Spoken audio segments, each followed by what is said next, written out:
Good afternoon, everyone. It is 2 p.m. in France. I suggest to start this session. I'm Carole Béra. I'm very pleased to be here with you today to talk about mineral oil. I am part of the eco-design team of CTO and I work on health issues related to recycling. I'm accompanied today by Jean-François Robert, head of the sub-team of eco-design specialized on paperboard packaging and also on graphic paper and glass material. And Mathieu Pavageau is also here with us today. He's also working in the eco-design team. I will be in charge of this session today dedicated to mineral oils and the upcoming declaration. We will start with a presentation around half an hour, and then we will answer your question. Let's begin now. Today's session is all about mineral oil. We will start with an introduction on mineral oil and answer different questions. What are they? Why is this subject so important for the circular economy? And how the value chain gets organized on this subject? Then we will address the main part of the subject around declaration with all the eco-modulation system of CTO.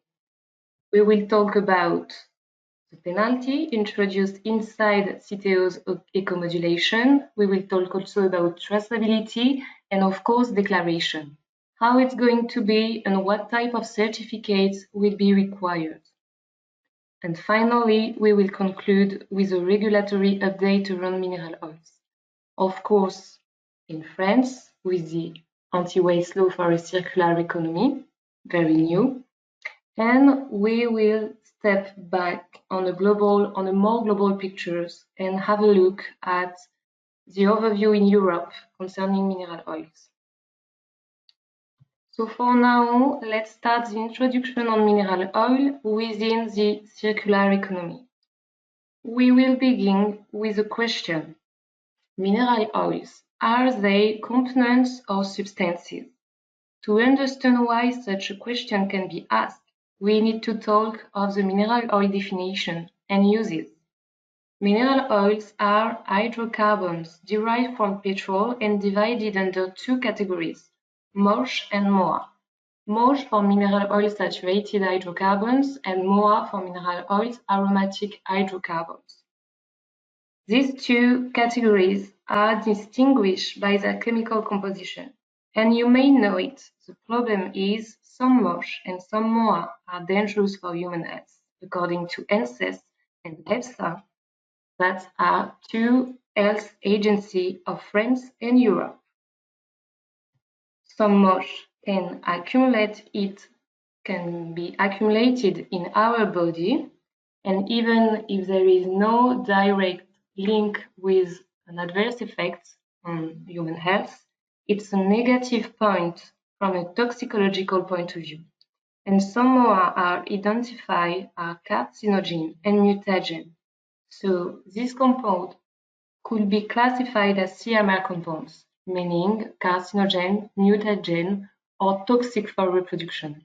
And it's a very serious issue when you speak about human health. So various sources exist for MOSH and MOA. You can find this compound in ink, glue, cosmetic products, lubricant for machine. And why? It's because they have interesting properties. They can be used as a component. For example, mineral oils can be part of the ink because it can solubilize pigments and they are very useful.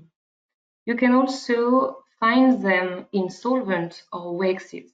Nevertheless, there is also non-intentionally sources, because, for example, of packaging migration, because, for another example, of production or transport contamination. And if we talk about non-intentionally traces, we talk about food safety. And for food safety, brand owners and marketers are responsible for it. So yes, this is a very big issue around mineral oils, but we need to know that mineral oils are also an issue for the circular economy. And we will see it now. So why is this an issue for the circular economy? We need to look on the fibers recycling loops.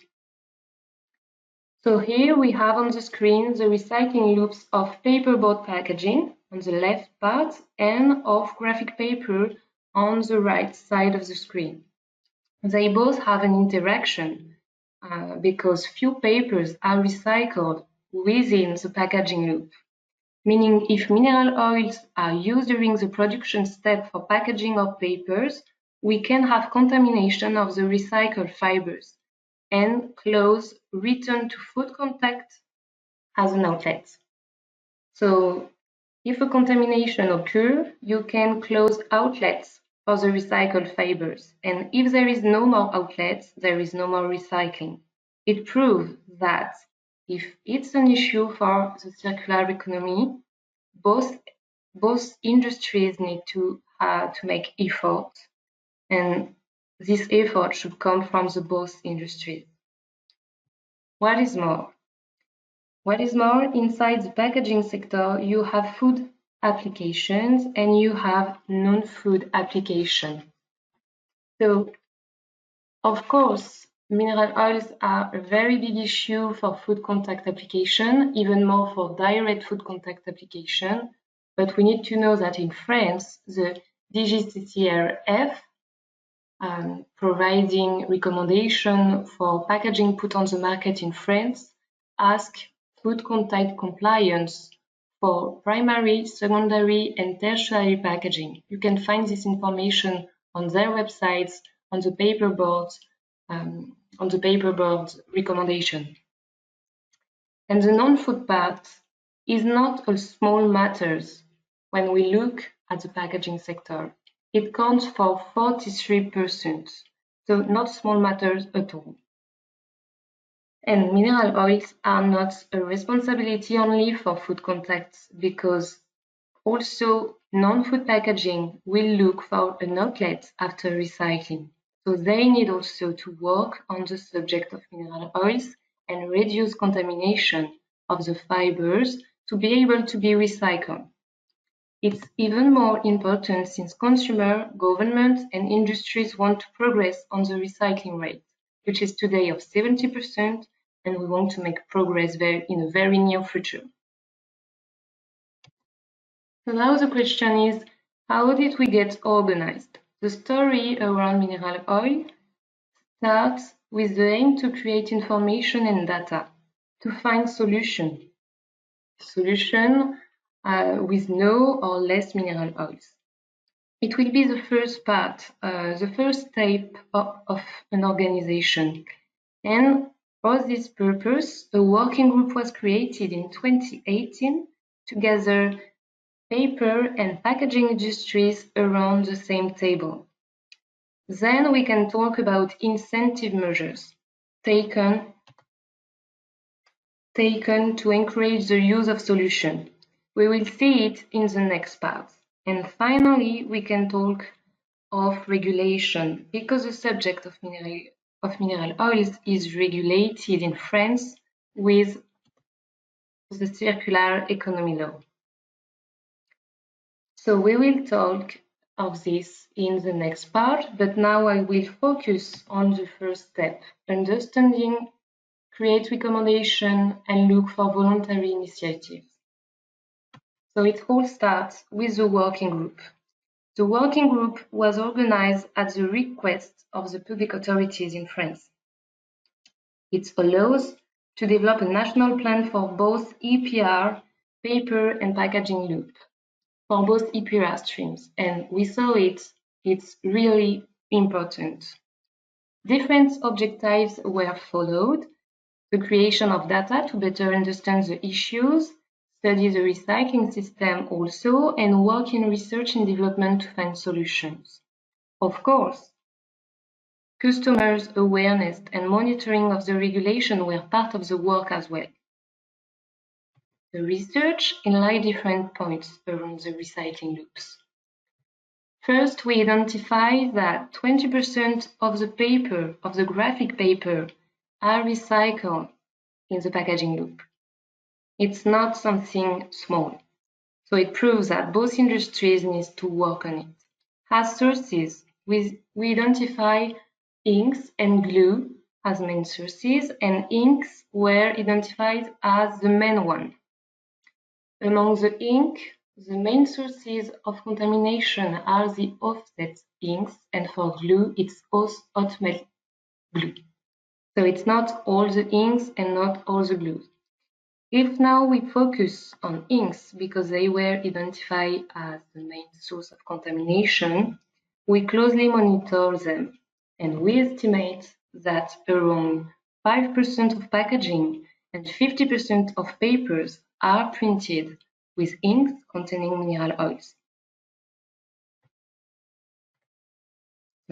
So it proves that mineral oil containing inks can follow fibers, and if they are not removed during the process, except for the de-inking step that it only exists for the graphic paper loops, well, if the mineral oils are not removed during the process, they will contaminate the recycled fibers and close potentially the outlet for coming back in packaging.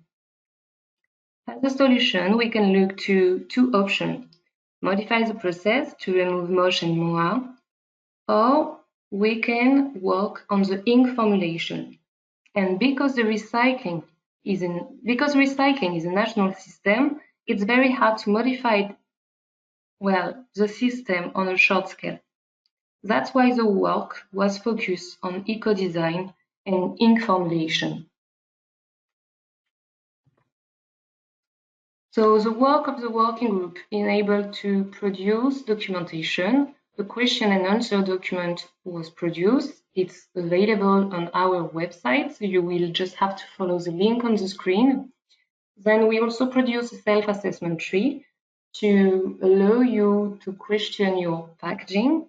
And also we produce certificates to help you communicate with your supplier because it's something concerning all the value chain. This brings me to the heart of the session: eco-modulation and declaration for packaging put on the market in 2020. So the second step concerns increasing penalty and how to incite people to change.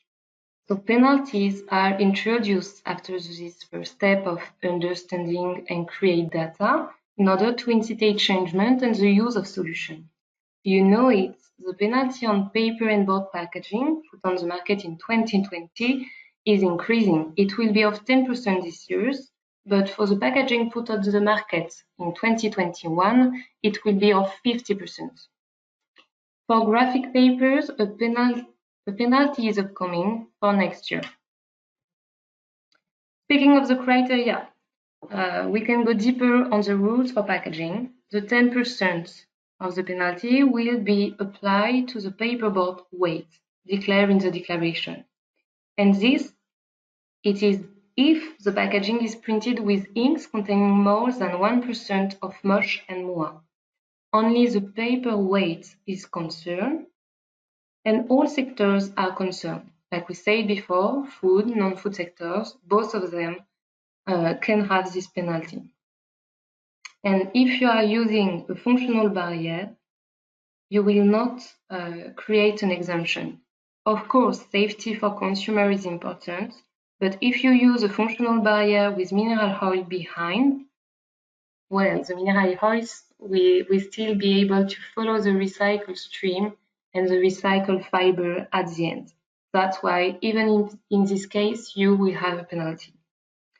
In case of control, you will be asked for documentation proving the compliance with the criteria. And if you need more information, you can find a ready-to-use guide available on request or on your CTO account. Just for your information, know that the criteria defined for the upcoming penalty on papers are different. In this one, criteria are inks should contain less than 1% of moa and less than 1.5% of moche whose carbon length is between 20 and 30 atoms of carbon. So there is here a difference compared to the packaging penalty. So it's upcoming for next year for record. If we go back on packaging now and the declaration, the main question you should ask to yourself is, I am concerned. And first you need to know if you have a paper and board packaging. For that, the rule is simple. You need to have more than 50% of paper or cardboard in weight of your packaging. If you have more than 50%, you will have a paper or a cardboard packaging. And then you can go further and use the self-assessment tree to know if you're concerned by the mineral oils penalty. The next question to ask to yourself is, which printing technology do I use? If you have rotogravure, flexographic, digital, UV, electron beam, or low migration offset, you are more likely to not be facing mineral oil issues. If you are using traditional offset, then you have another question to ask. What type of ink am I using? If it's vegetable ink, then you probably are not concerned.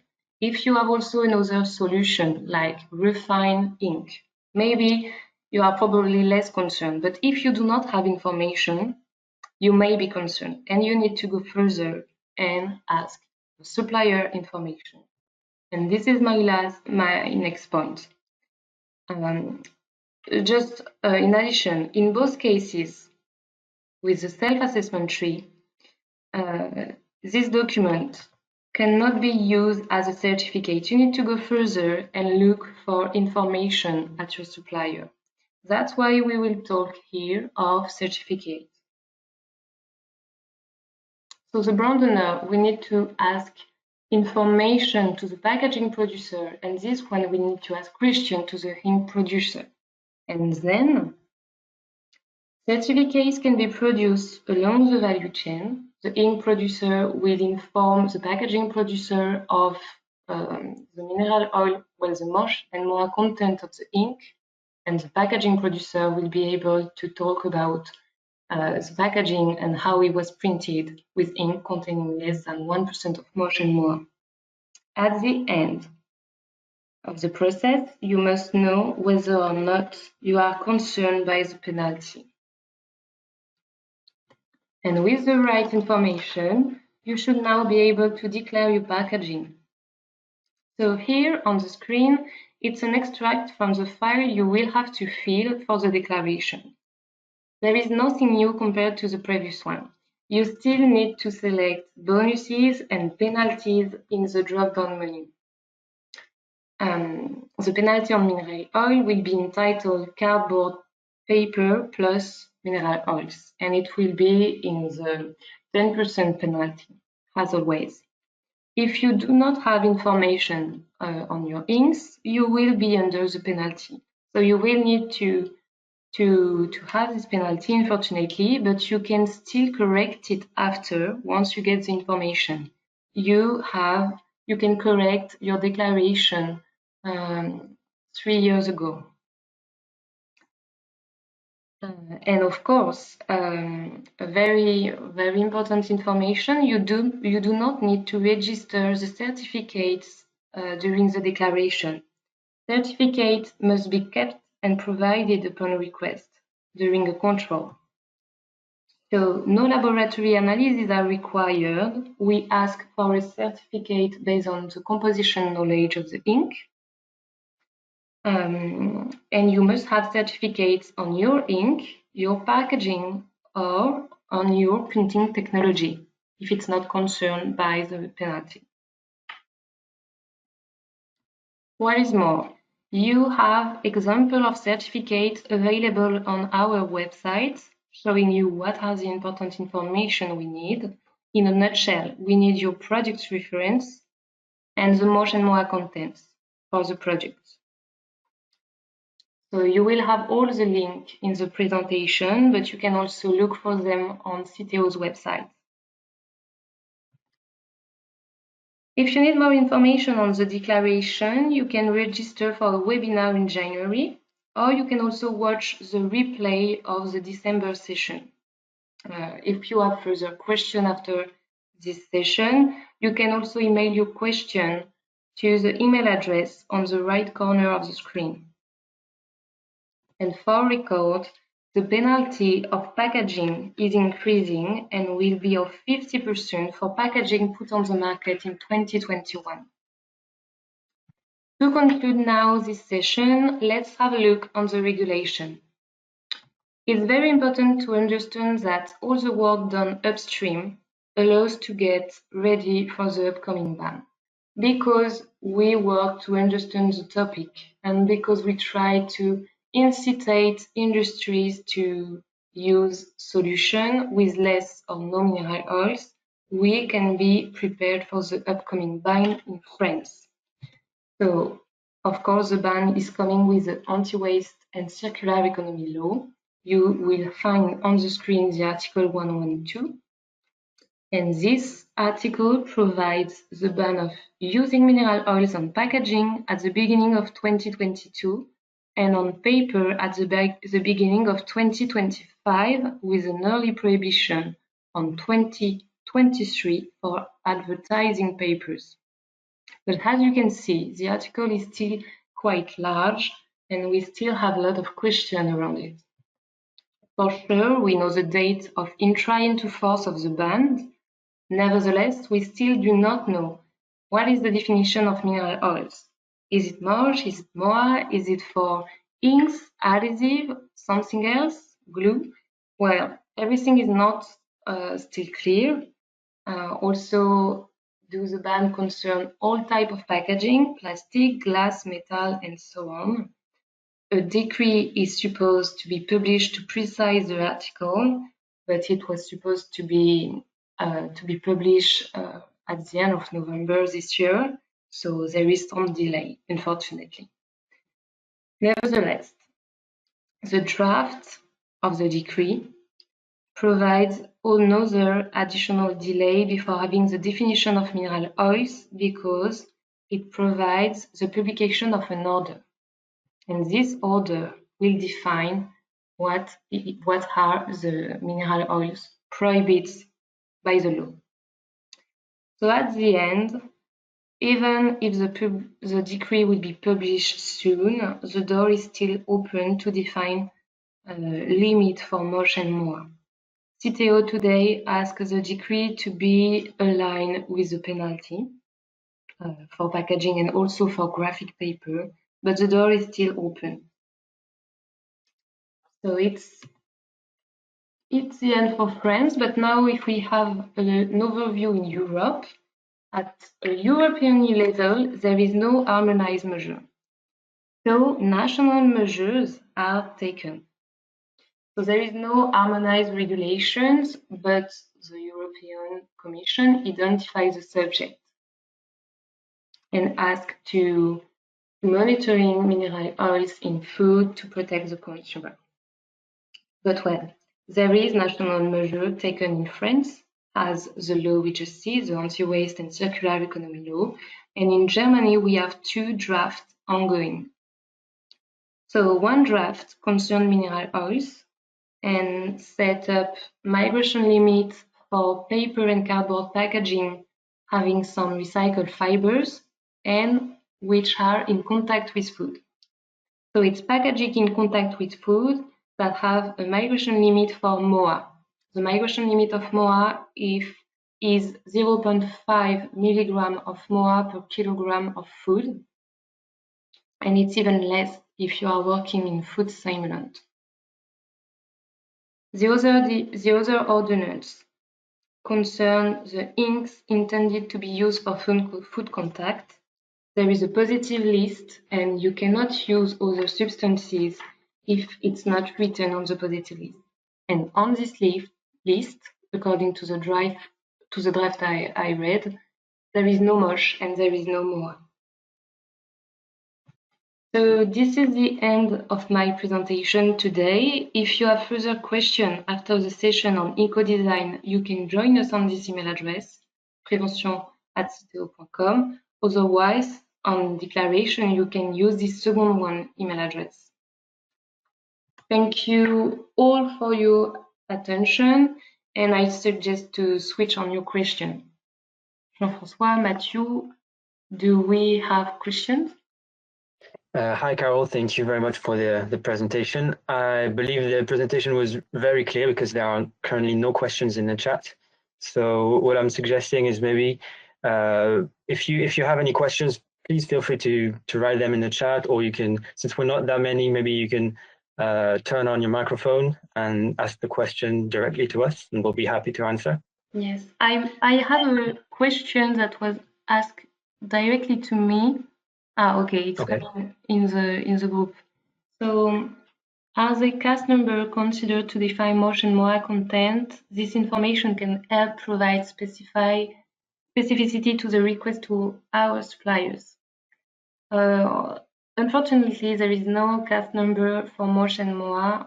Mineral oils are a lot on various compounds, and motion MOA were not defined with a cast number yet. It's a very complicated issue from a technical point of view, and for now there is no cast number. If you have Hi, Carol.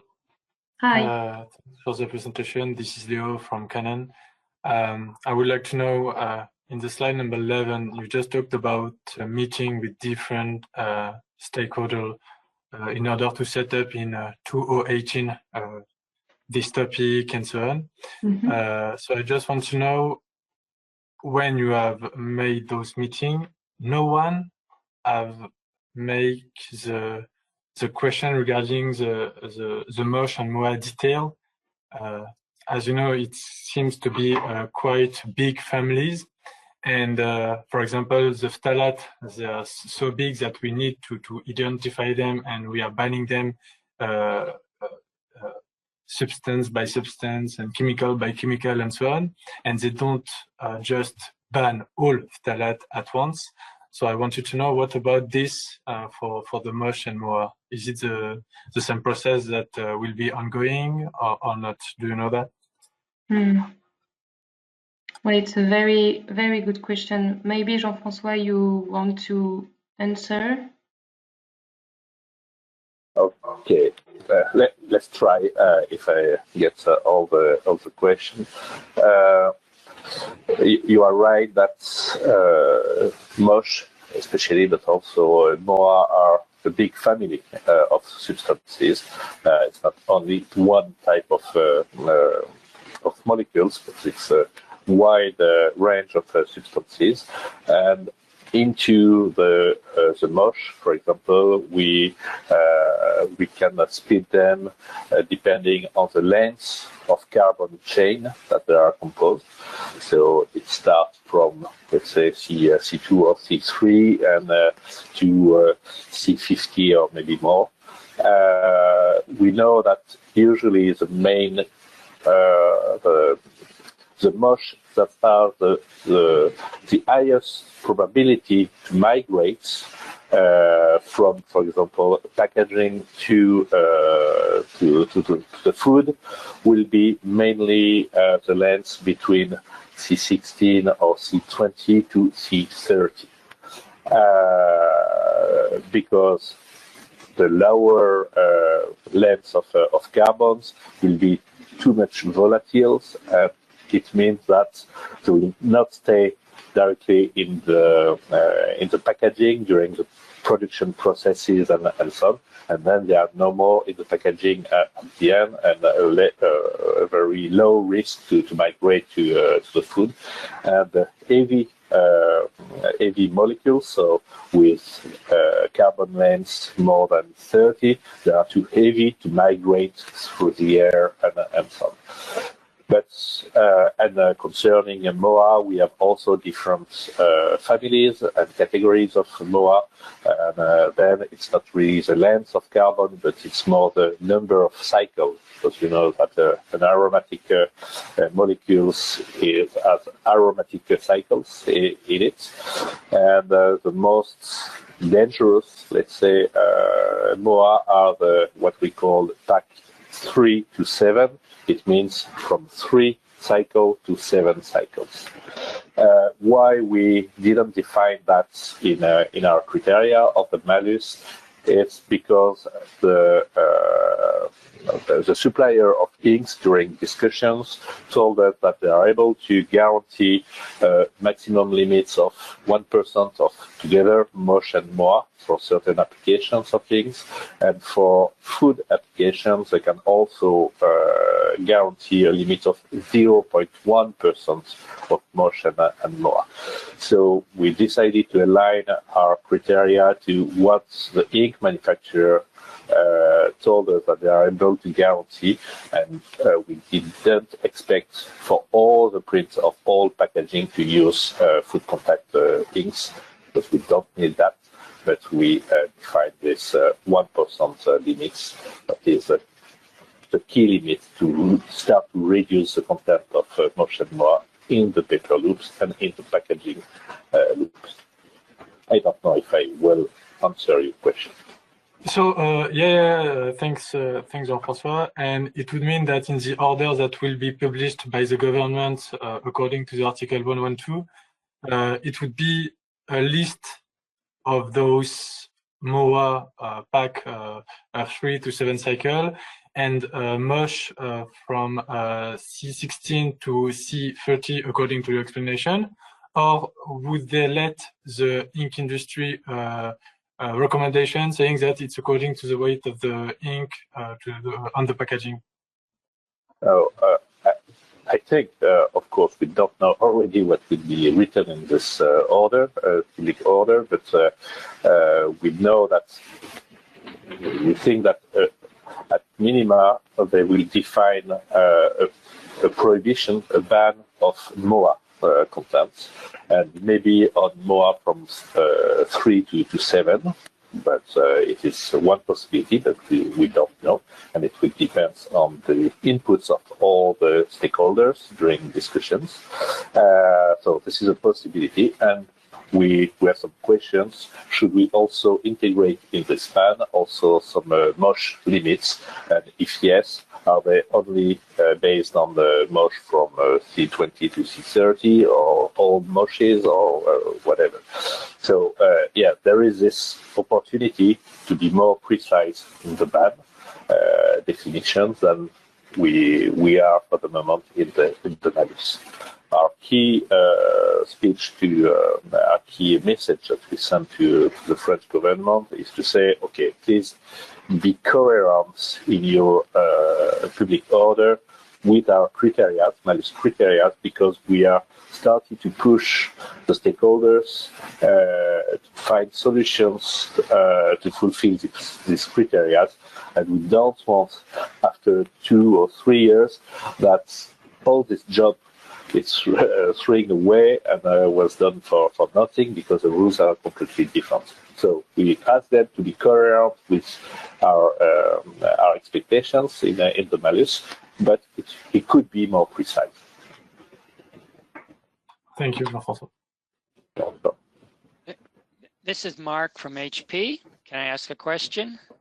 Yeah. So we spoke about moche and moa, and the Germans are focusing on moa, although I didn't catch what Carol said about positive lists. Maybe at the end you can say something about that again.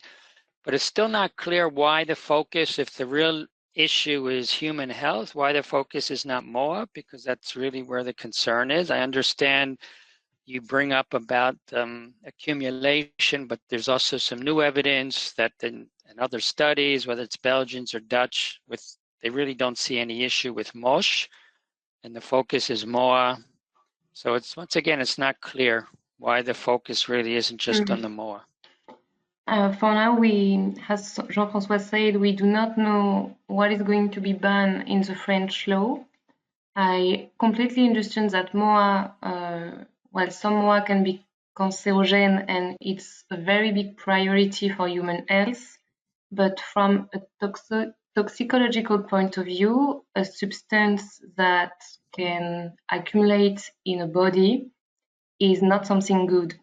So true, today there is no evidence with a direct link with an adverse effect, I mean a problem for human health. but still the substance can be accumulate in your body, and it's a problem for the toxicologist and the professional. Bioaccumulable substances are also identified by the European Strategy on Chemicals as a priority, as well as the CMR, cancerogen, mutagen, and toxic for reproduction substances. So I understand that MOA are a priority, but we don't know what is going to happen for MOSH in France or in the regulation. Okay. Yeah, to be clear on that, and I will repeat what Carol said. The new European strategy on chemical substances say that we have to limit or to ban all bioaccumulative substances, and they are not saying we have to ban bioaccumulative substances that are dangerous. Let's say we have to limit or to ban bioaccumulative substances, and this is, let's say, a preventive approach of the problems, because even today we don't know if there is a direct impact on health of these bioaccumulative substances, and especially MOSH. The European Commission strictly defined in its new strategy that you have to limit the expositions of humans of this bioaccumulative substances. Okay, thank you. And sorry, one last question. At the very end, you spoke about a German or positive list and no moshmo. I'm sorry if I didn't quite follow or understand what you said, Carol. Oh, no worries. Well, there is a German ordinance concerning inks intending to be used on food. Yes. And there is a positive list of substances that can be used. Okay. And there is no MOSH or MOA substances right in the positive list, meaning you should not use them.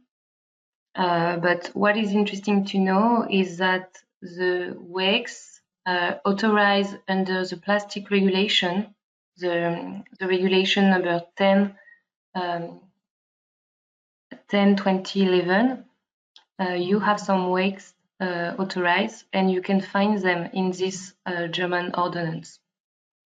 There are also some mineral oils or heavier oils that are also authorized under the plastics. Okay. Yes. Okay, I understand now. Yes, it's something being worked on. Yes. Yeah, it's the same for the regulation for plastic intended to be used for food contact. You have the same refined mineral oils or wax. Okay. Thank you. You're welcome. I see there is an interesting question. I'm not sure to understood correctly. How should we manage glue? Should we count MOSH and MOA in the glue content, or there is glue, there is penalty associated? Well, the penalty, the CTO penalty, is only for the printing inks used on the packaging or on the graphic papers. So there is no penalty for glue. But the point is we don't know for the French regulation if glue will be concerned. I hope it will answer your question. Yeah, and we can maybe complete your answers also, Carol. We did some studies during 2020 concerning mineral oils contents of adhesives and the behavior of these mineral oils into the recycling loops of paper and board packaging or graphic papers. The question was, okay, this glues contains some mineral oils, but are these mineral oils remain together with the fibers, recycled fibers, as the inks remain with the recycled fibers? To give you some highlights about the conclusions of this study is that most of the mineral oil content adhesives are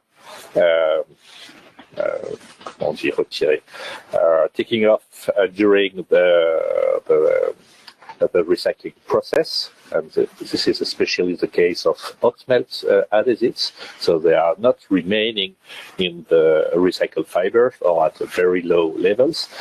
And we have a type of adhesives that remain in a large part in the recycled fibers, and we are speaking about hot melt PSA adhesives because we are not able to filtrate, if I can say, filtrate these adhesives during the recycling process, and 50% of these adhesives remain in the recycled fibers. So we'll maybe make some work together with the additives producers to try to find new formulas to decrease the mineral oil contents, but also to increase, let's say, the recyclability of these additives during the recycling of paper and boards. Thank you, Jean-François. I see we had also some questions from Pierre. Maybe you expect some explanation why the declarations for graphic papers and packaging are different, especially concerning the content of motion, MOA, and so. Could you answer, Carol? Yes, of course. So true, we have different certificate for the packaging penalty and the graphic paper penalty because there are different criteria, like I said before. And the fact is, for the packaging, the industry is working a lot on this subject since a few years ago now, and we ask for higher criteria. For the graphic paper industry, the subject was very new, and we exchanged with the different actors during the working group, and we identify a label, a German label on ink that was having the same criteria, meaning the ink compliant with the label were supposed to be under 1% of MOA and under 1.5% of MOSH with a carbon length between 20 and 30 atoms of carbon. And because this label exists, we try to impulse this changement by taking the same criteria, because it's a label for graphic papers. So I hope it will make it clear. I think the question was more about... Sorry, go ahead, Pierre. Thank you. So thanks for this first answer. I was actually referring more to the C20, C30, which appears as a solid and clear definition of what is a mineral oil, and the fact that this definition appears on one form but not on the other one. I think it wouldn't harm if it appears in both, so it would be more consistent. Yeah, I understand the point.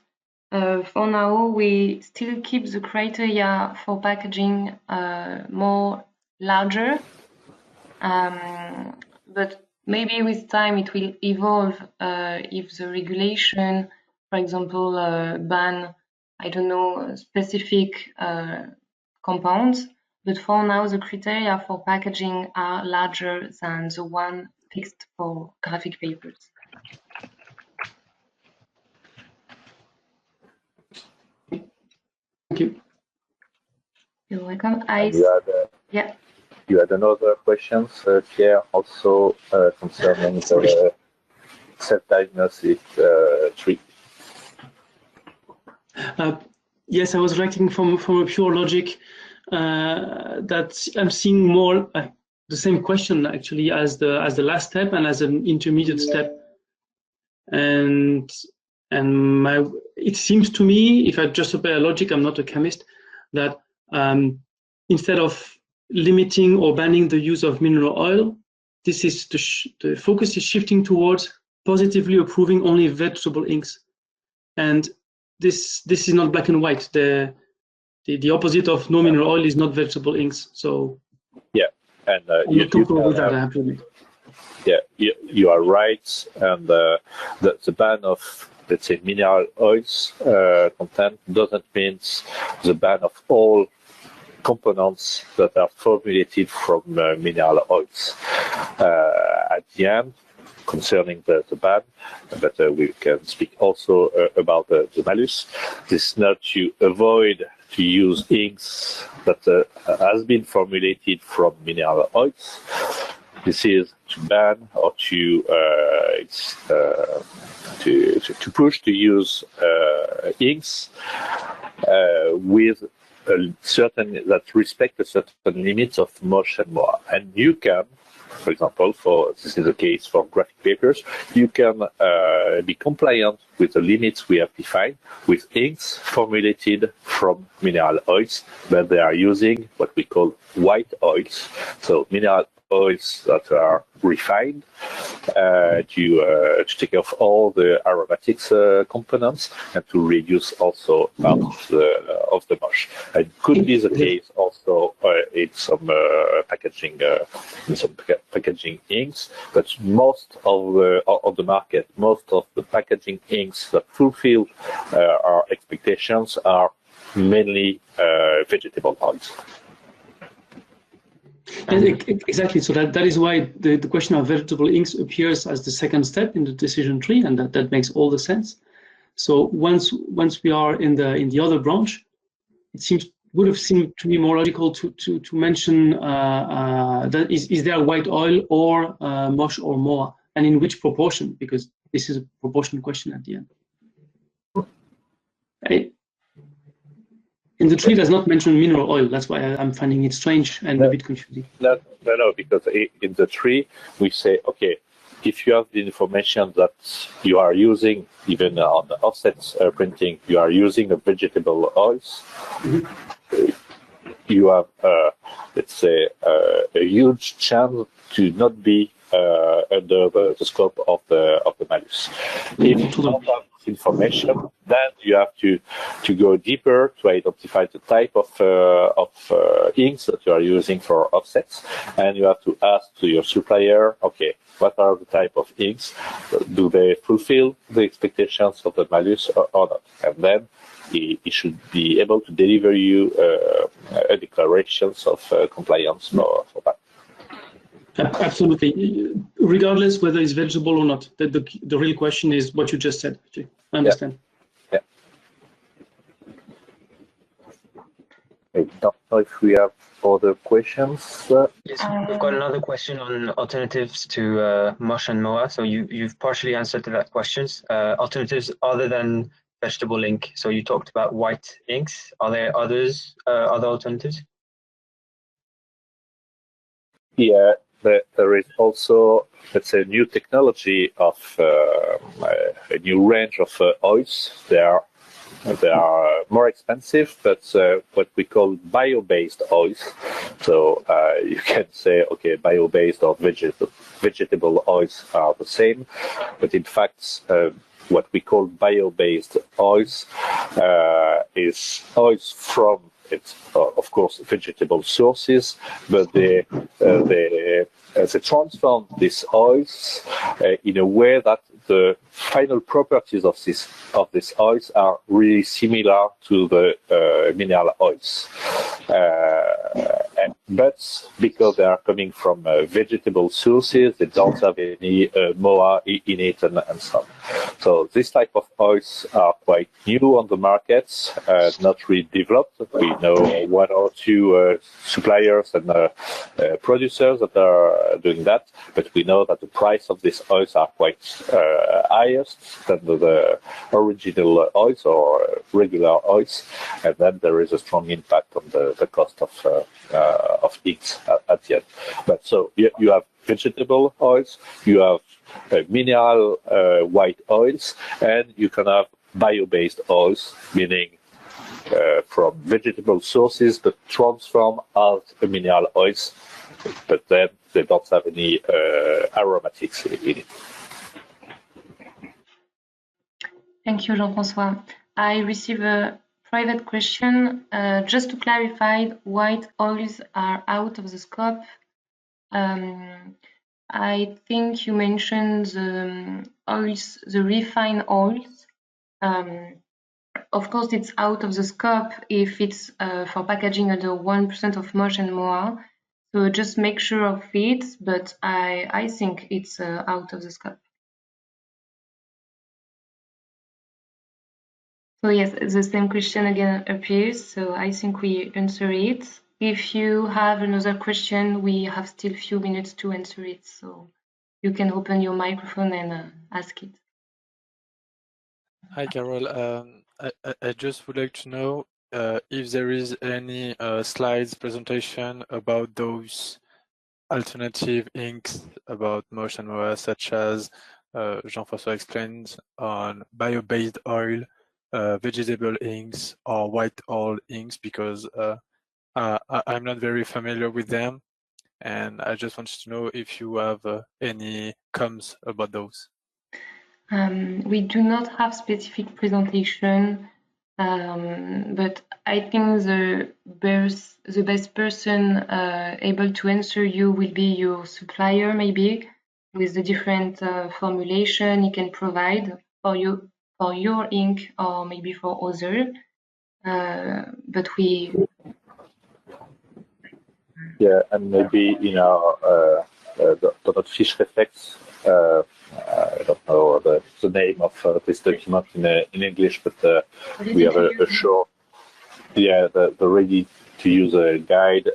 I think we are speaking about this alternative. We don't go too much in details, but we have to check if we are speaking about these alternatives. Okay, thanks.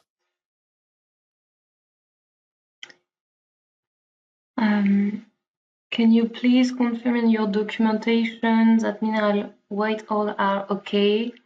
Well, I guess it's okay, but I think you need to make sure that there is less than 1% of mosh and moa with your supplier. And please, if there is another question, we have a few minutes left, but otherwise, I will end this session. Well, so I guess it's the end of the session. Thank you, Jean-François. Thank you, Matthew, for the questions. And thank you, everyone.